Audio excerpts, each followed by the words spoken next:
أعوذ بالله من الشيطان الرجيم. بسم الله الرحمن الرحيم. كاف عين صاد. ذكر رحمة ربك عبده زكريا إذ نادى ربه نداء خفيا قال رب إني وهن العظم مني واشتعل الرأس شيبا ولم أكن بدعائك رب شقيا وإني خفت الموالي من ورائي وكانت امرأتي عاقرا فهب لي من لدنك وليا يرثني ويرث من آل يعقوب واجعله رب رضيا. صدق اللہ العظیم. سورہ مریم کی 6 آیات آپ کے سامنے تلاوت کی ہیں. سورہ مریم جو ہے مکی صورت ہے. مکی صورتوں کے اندر توحید و رسالت اور آخرت پر بڑے مدلل انداز سے بیان کیا گیا. اس صورت کے اندر بھی ہے حضرت ابراہیم علیہ السلام کا واقعہ، حضرت موسیٰ علیہ السلام کا، حضرت اسماعیل کا اور حضرت زکریا اور حضرت مریم علیہ السلام کے واقعے بیان فرمائے گئے. کفار مکہ کو ابراہیم علیہ السلام کا واقعہ بیان فرما کر یہ وارننگ دی گئی ہے کہ جس طرح ابراہیم علیہ السلام کو ان کی قوم نے جو ہے توحید کی دعوت کی پاداش میں نکال دیا تھا اور آگ کے الاؤ میں ڈال دیا تھا، وہی طرز عمل تم جو ہے اہل ایمان کے ساتھ کر رہے ہو. اور آخرکار اللہ نے ابراہیم علیہ السلام کو کامیاب فرمایا تھا، انہیں مال و اولاد سے نوازا تھا اور ان کے دشمن جو ہے وہ ناکام رہے تھے.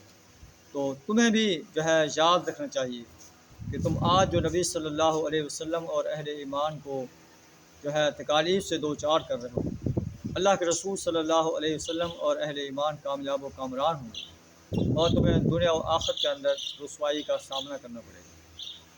حضرت زکریا علیہ السلام کی دعا کو بیان فرما کر یہ جو ہے حقیقت واضح کر دی گئی ہے کہ جو شخص بھی اللہ سے دعا کرتا ہے، اللہ سے ڈائریکٹ ڈالنگ کرے بغیر کسی واسطے وسیلے سے کہ اللہ سے دعا کرے، اللہ تعالیٰ دعاؤں کو قبول فرمانے والا ہے.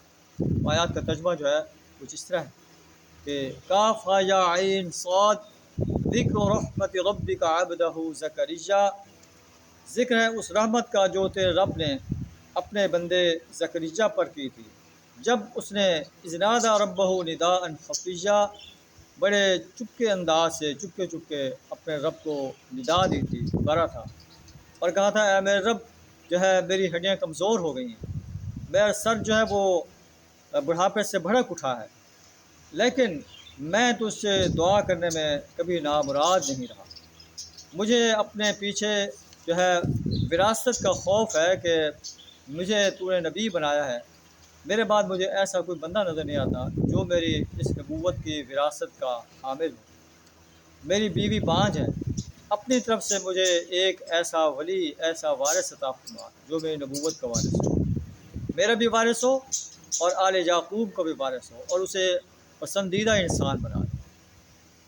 اللہ نے یہ دعا سنی اور فوراً قبول کر لی اور فرمایا اے زکریا انا نبشرک بغلام اسمہ یحییٰ، ہم آپ کو ایک ایسے غلام کی خوشخبری دے رہے ہیں جس کا نام یحییٰ ہے، اور اس سے پہلے ہم نے ایسا نام کسی کا رکھا نہیں.